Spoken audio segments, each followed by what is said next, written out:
CM அவர்களுக்கு தான் இந்த வீடியோ. நேத்து 3 வயசு குழந்தை கற்பழிக்கப்பட்டு இறந்திருக்கு. அதுக்கு நீங்க என்ன ஆக்ஷன் எடுத்தீங்க?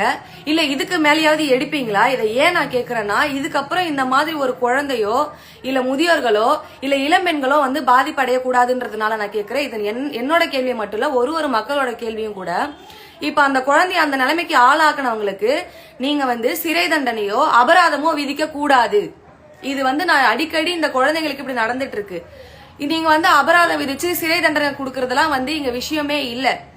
1 தூக்கு தண்டனை கொடுங்க, 2 மக்கள் முன்னாடி வச்சு சுட்டு கொலை பண்ணுங்க, 3 பெத்தவங்க கிட்ட கொடுத்து அவனை அறுக்க வேண்டியதை அறுத்து என்ன பண்ணணுமோ அது அவங்களோட விருப்பம்னு பெத்தவங்க கிட்ட ஒப்படைங்க. இந்த சிறை தண்டனை கொடுக்கறோம் அப்புறம் பெயில்ல விடுறோங்கிற கதையெல்லாம் இங்க வேண்டாம் சிஎம் அவர்களே. ஏன்னா நீங்க உங்க தம்பியா நினைச்சு உங்க அண்ணனா நினைச்சு உங்க பிள்ளையா நினைச்சு ஓட்டு போடுங்க நீங்க கேட்டீங்க. அதே மாதிரி நாங்களும் எங்க அண்ணனா நினைச்சு எங்க தம்பியா நினைச்சு எல்லாருமே ஓட்டு போட்டு உங்களை இந்த அளவுக்கு கொண்டு வச்சிருக்கோம். உங்க மேலயும் நாங்க முழுக்க தவறு சொல்லவில்லை. நீங்களும் பாதுகாப்பு எல்லாத்துக்குமே ரெடி பண்ணி கொடுக்குறீங்க. பட் இது நடக்குது. அப்படி மீறி நடக்கும் போது, இந்த பாதுகாப்பு எல்லாத்தையும் மீறி நடக்கும் போது அதுக்கான கரெக்டான ஆக்ஷன் நீங்க எடுக்கணும் இல்லையா? அப்பதானே இனி நடக்காம இருக்கும். நேத்து மட்டும் 5 குழந்தைங்க டெய்லி இப்ப நடந்துட்டு இருந்துச்சுன்னா என்ன அர்த்தம்? நீங்க வந்தா எல்லாருக்கும் பாதுகாப்பு இருக்கும், நல்லது நடக்கும் நினைச்சுதானே மக்கள் ஓட்டு போட்டாங்க.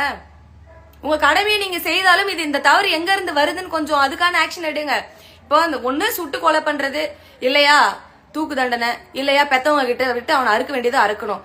இத நீங்க மக்கள் முன்னாடி விட்டுட்டு மக்கள் பாத்துட்டாங்கன்னா அடுத்து எந்த ஒரு பையனுக்கும் எந்த ஒரு ஆண்களுக்குமே இந்த மாதிரி பண்ணணும்னு தோணவே தோணக்கூடாது.